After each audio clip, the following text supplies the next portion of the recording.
Oh, yeah. Let me tell you something. Today is quite the show, and it's going to be such a show. I'm telling you now, there could be a drone strike on it. It's that good.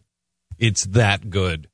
And the only thing, if it gets this good, the president can decide all by his lonesome, kill him. Or some high-ranking official. Right. I'd like to know. High-ranking informed official. Yes, informed. Well, they can't. They've got to be informed. Guys, they've got to be informed. Why do you even have to say that? Of course they're informed. They're a high-ranking official. I mean, only high-ranking officials could make a decision like this. It's not just anybody that higgledy-piggledy could say, hey, let's kill the Americans with a drone. This is going to be good. It's going to be good. Not only is this really, really good for us, because some high-ranking informed official decides we are a menace to society or we are trouble or somehow or another we're involved in something to overthrow the government, and who knows those people better than this president? Who knows people that, if you want to be an expert on something, you have to immerse yourself in it. And he's done it. I mean, he's surrounded by all those people who have tried to overthrow the United States of America and have been violent people that, have built bombs and nail bombs and killed people, police officers and things like that. So he knows it. So he can spot it a million miles away. Mm-hmm. And we're not even a million miles away. The show is that good. The president could say, I think these guys are a danger. And who has a problem with that? I read the New York Times story this morning. Yes, New York Times editorial. This should be the front page of every single paper in America. The new white paper that has been leaked to NBC News. The one that the Congress has been asking for and asking for and asking for, and the White House has said, we don't need to give it to you. The white paper that says the courts have nothing to do with this. They can't interfere. The white paper that says the Congress has nothing to do with this and they can't interfere. If the president decides you're dead, you're dead. A lot of people will say that's a dictatorship, but or a mob hit. Are you? Do what must be done over there. Take care of this problem for me, and I will do you a favor in return. Where do I have to take care of the problem? Where? Yeah. Over there.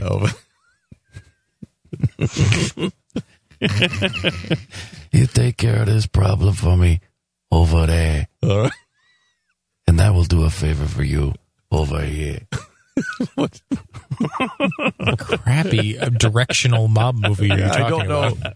I'm sure. Can I get the coordinates of where that hit needs to be? Is this like GPS, the mob movie? It's the mob movie that unfolds at the White House every day. Need the coordinates, sir. Over there. Over there. No, the coordinates. How far over there? It's over there. A little more over there? You're less bothering me. It's over there. So we have a story that I'd like to know where it is on the front page of your paper. Where is it? It is, I would say, getting some coverage, though. This is not the getting some coverage. I would say a significant amount, though. I mean, they're not being completely. First of all, NBC News is the one reporting it. You just quoted the New York Times. It's all on CNN for sure yesterday, significantly. Yeah, New York Times editorial page. New York Times editorial page. Here is the. But is anybody having a cow over it like they did with Bush? Wiretaps. Really? This is so much worse than wiretaps. Oh, my gosh. Wiretaps. Okay, we're going to listen to you. That's really bad. Yeah. That's really bad. We're going to listen to your conversations. Okay, got it. We're going to take people off the battlefield, and we're going to put them in Guantanamo Bay. The ones who have guns and are trying to kill us, we're going to put them in Guantanamo Bay. Okay, sure. Some people say that's bad. I think if you're on the battlefield and you're trying to kill us, I think we can shoot you in the head. I think we can take you as a prisoner of war. You're on the battlefield.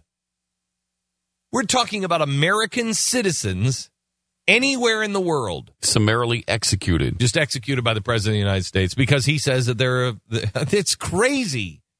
So I'm reading the New York Times, and you would not believe How many comments underneath it are, oh, you want another 9/11 to happen? No, I don't want another 9/11 to happen, but I also don't want the President of the United States just to be able to fly a drone over and kill us. Let's just say this. If the President of the United States says that they can fly a drone over anywhere and fly it because the president deems that this person is trouble. Can China fly a drone over the United States and kill somebody here in the United States that they say is a danger? No. They say no, they cannot. No, why not? Because we're America. We get to do crap that other countries don't get to do. I mean, that's certainly been going on for how long? It's not that's going to be a problem now because this technology is going to be everywhere. And it's also so cheap. I mean, the issue being that this is not nuclear weapons that are very difficult to deliver and hide. I mean, this is cheap and small. I mean, they were showing some drone pictures yesterday on the news when they were talking about this story, where it was like teams of 40 drones, say the size of half your hand, a large bug, essentially, and flying in formations like you'd have, like in a Star Wars movie where you had Attack of the Clones, and you'd see them flying, and then they would split into formations of like 1/4 each, all going in different directions, and then regrouping and going through small window openings. I mean, it was insane. And this is the stuff they're showing on the news. What can they actually do with it?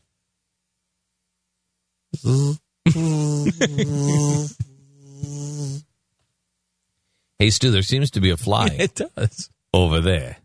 Over there. It's over there. Bad. Really bad. But Carney was asked about it yesterday, and he explained it really well. Oh, he did? Yeah, I think you're going to feel differently when you hear his explanation. Okay. Oh, yeah. The president takes his responsibilities very seriously. And first and foremost, that's his responsibility to protect the United States and American citizens. Oh, good. He also takes his responsibility in conducting the war against al-Qaeda as authorized by Congress. Hold it. I thought al-Qaeda was done. Didn't this administration say al-Qaeda was done? What war against al-Qaeda? They said it was over. That al-Qaeda wasn't even important anymore. What do you mean they're conducting a war against al-Qaeda? It's over. Wasn't the war decimated? Yes. Or weren't they decimated? Yes. Yeah. Al-Qaeda had been decimated, and there was nothing to worry about al-Qaeda anymore.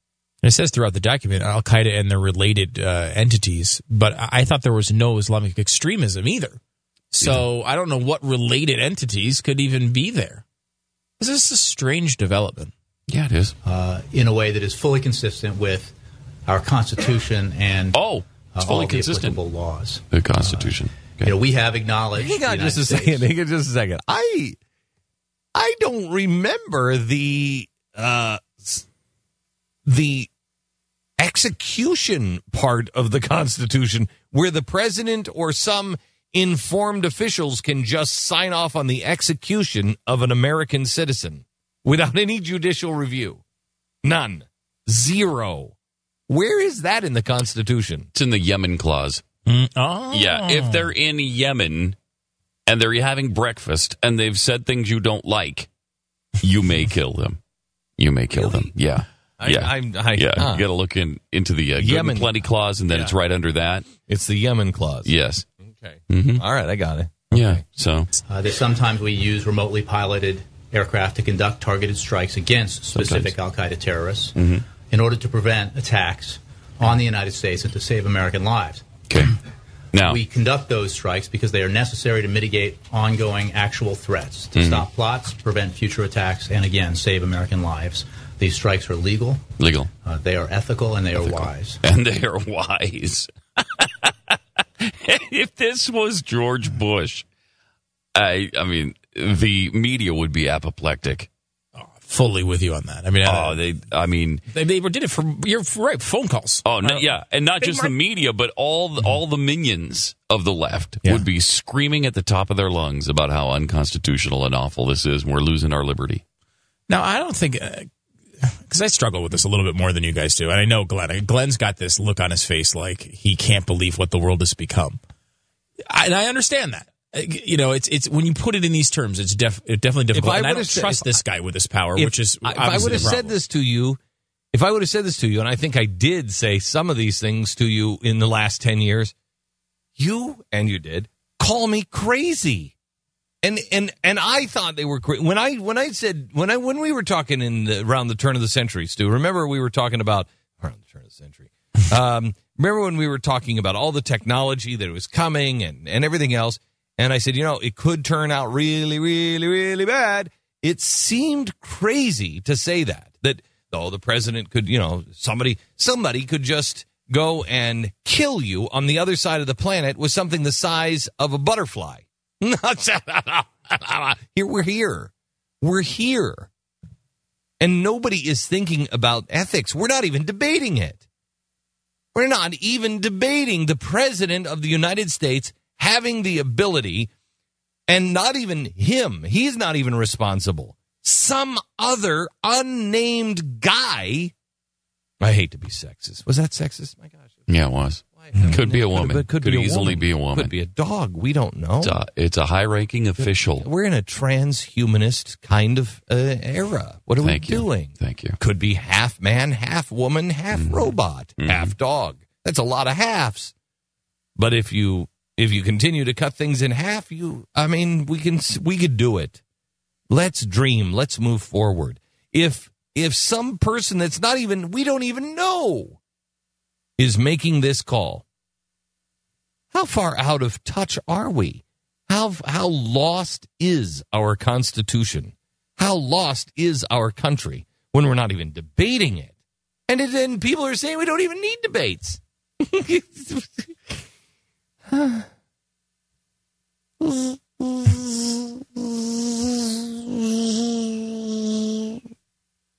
I don't know why you're so worried. I'm reading right here from the white paper that explains exactly what their justification is and what they need to consider. And I think you'll, again, just like the Carney thing, you'll be on board after you hear this. Okay. When talking about due process, you'd think an American citizen needs that. But he says here, the process due in any given instance is determined by weighing the private interest that will be affected by the official action. The guy that gets killed. Yeah. And you weigh that against the government's asserted interest and the burdens the government would face in providing greater process. Oh, my God. So if it's really hard for them to get the process, obviously you weigh that against the life of that person that you just killed. It's only one person, and it's life. Big deal. It's just one life. I mean, the government is going to have to do work to be able to prove it. Is it better for the collective? It is to better kill the guy. Yeah, it is. It is. It's only one life. It's better for the collective. Thank you. Then let's start killing them. Well, let's continue killing American citizens without due process, except for that one. That process is a good. That's a good rule of thumb, and I don't even think we need to have it written down. And nobody really needs to see it. It's just a good rule of thumb. We all just understand that they're doing the best they can. They're doing the best they can. And keeping the burden down off the government. You don't want to burden the government when they have to kill somebody. Right. You know? You know what we should do? We should just take Americans and tie a big stone to them and throw them in the lake. And if they float, they were terrorists. No. Yes, if they float, they're terrorists. If they sink, they're terrorists. That's pretty good. Isn't that good? Yeah, because then you'll know. I wanted to make sure I got that right. You have to float, and you are a terrorist. So then we have to kill you. And if you sink, we know you were a terrorist. We didn't have to kill you. We didn't have to kill you because your own sin of being a terrorist weighed you down, along with a big stone that we tie around your waist. It worked for Salem. Why won't it work now? Everything old is new again.